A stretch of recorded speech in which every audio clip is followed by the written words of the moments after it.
Hello दोस्तों, knowledge everywhere में आप सभी का स्वागत है। तो आज के एपिसोड में हम वन वर्ड सब्स्टिट्यूशन के आगे के क्वेश्चन कवर करेंगे। आज के एपिसोड में हम शुरू करते हैं क्वेश्चन नंबर 111 से। तो प्लीज़ हमारे साथ जुड़ें और इंग्लिश को अच्छी तरह से रिवाइज किया जाए हम सब मिलके। और आप जैसे जानते हैं कि हमसे तेज़ कोई रिवीजन नहीं करा सकता, तो प्लीज़ हमारे चैनल को लाइक करें, शेयर करें, सब्सक्राइब करें। चलिए शुरू करते हैं। Expert in the scientific study of bird is known as ornithologist. Building in which dead bodies are kept for a time, मतलब मुर्दा घर हम की इंग्लिश क्या होती है? Mortuary. One who believes that gaining pleasure is the most important thing in life is called hedonist.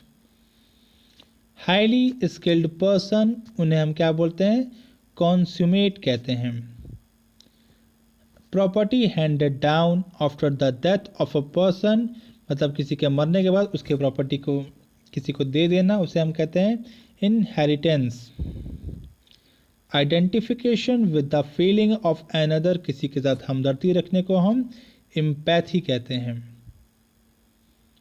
इनसैटिएबल desire for wealth, किसी के धन के लिए लालच होना, उसे हम एवरेज कहते हैं। An action or event that happens before another important fun and forms an introduction to it, मतलब किसी एक्शन के होने से पहले कोई ऐसा कार्य या फिर एक्शन होना जो कि उसके बारे में बताता हो, या फिर कह सकते हैं भूमिका बांधना किसी चीज़ की, उसे हम प्रोल्यूड कहते हैं, prelude. And computer print out send out by a bank regarding debits and credit in your account is called statement. Refresh and revive, किसी चीज़ में जान डाल देने को invigorate कहते हैं। Believe that war and violence are unjustified is called pacifism कहते हैं। A group of girls is called BV. Causing or ending in death, किसी चीज़ को कह सकते हैं जानलेवा होना, fatal बोलेंगे। One who is converted from one religion to another, एक रिलीजन से दूसरे रिलीजन में कन्वर्ट होने को हम प्रोसिलेट कहते हैं। One who loves book is called bibliophile, किताबों से प्यार करने वाले बिब्लियोफाइल कहते हैं। One who believes, one who has obstinate and narrow religious view, अपने व्यू के लेके कट्टर होना, अपने धार्मिक व्यू के लेके कट्टर होने को हम बाइगॉट कहते हैं। The sound of funeral bell is called knell, मतलब क्या होता है कि किसी आदमी के मरने पे जो बेल बजाई जाती है, उसके संदेश दिया जाता है, उसे हम नेल कहते हैं। Military waking signal sounded in the morning is called reveille, मतलब कह सकते हैं कि जो सुबह उठाने के लिए मिलिट्री में जो भोंपू कहते हैं इस्तेमाल किया जाता है, उसे हम रिवीली कहते हैं। Study of insect is called entomology. A person who is in his 70s is called septuagenarian, मतलब कह सकते हैं जो अपने 70 में हो उसे हम सेप्टुजेनेरियन कहते हैं। सेप्ट मतलब 7 होता है। A government of official is called bureaucracy. One who walks in sleep, तो देखिए जहाँ स्लीप की बात आती है वहाँ पे सोनम बोला, SOMN, ये वर्ड आपको हमेशा दिखेगा जहां हम स्लीप की बात करेंगे। अब देखिए लॉक्विस्ट का मतलब होता है किसी बात करना, तो जो आदमी सोते समय बात करता है उसे हम सोनिलिक्विस्ट कहते हैं। और सोनिम्बुलिस्ट का मतलब होता है जो आदमी सोते समय चलता हो। Commencement of adjusting word with the same letter, मतलब कह सकते हैं अनुप्रास अलंकार की बात कर रहा है, उसे हम एलिट्रेशन कहते हैं। A specialist who tests eyesight is called ophthalmologist. Ophthalmologist. Optician का मतलब होता है जो चश्मा बनाते हैं। सॉरी, इसका आंसर होगा ophthalmologist. A wall built to prevent the sea or a river from flooding an area is called dike. Dike का मतलब होता है बांध।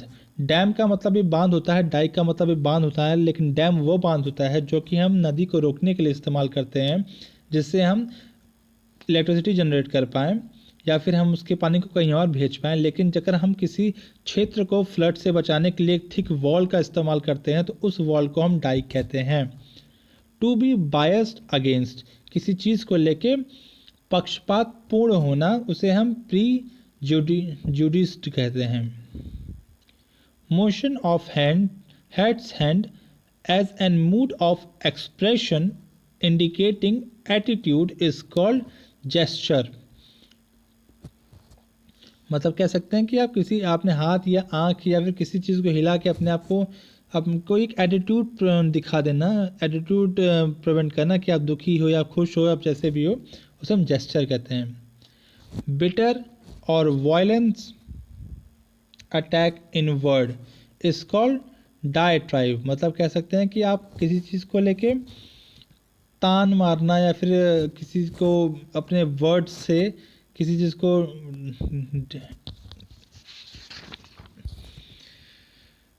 आलोचना करना, उसे हम कहते हैं diatribe. The treatment by means of exercise and massage is called physiotherapy. The abandonment of one's country और कॉज, मतलब किसी चीज़ को त्याग देना और छोड़ देना, उसे हम डिजर्शन कहते हैं। A place where birds kept is called aviary. A method which never fails is called infallible. Something that can not be believe is called incredible. Body of a human beings or animal imbibed for burial, मतलब किसी की body को गाड़ने के लिए उसको चारों ओर से पट्टियों से बांध देना, जैसे आपने मम्मी मूवी में देखा होगा। तो इसका मतलब क्या होता है, ये क्या होते हैं, मम्मी होते हैं। Of very bad morals characterised by debasement और डीजेनरेशन इज कॉल्ड,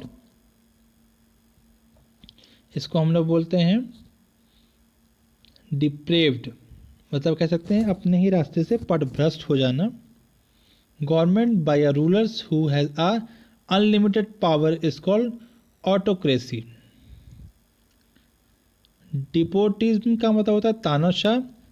मोनेक्री का मतलब होता है राजशाह। एनेक्री का मतलब होता है अराजकता।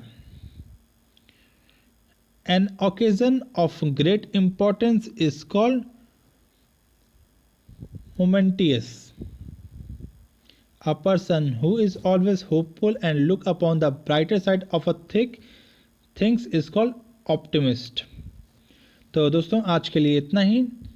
होप आपको मेरा ये वीडियो अच्छा लगता हो तो प्लीज़ मेरे चैनल को लाइक करें, शेयर करें और सब्सक्राइब करें और ऐसे ही हमारे साथ जुड़े रहें। तो थैंक यू।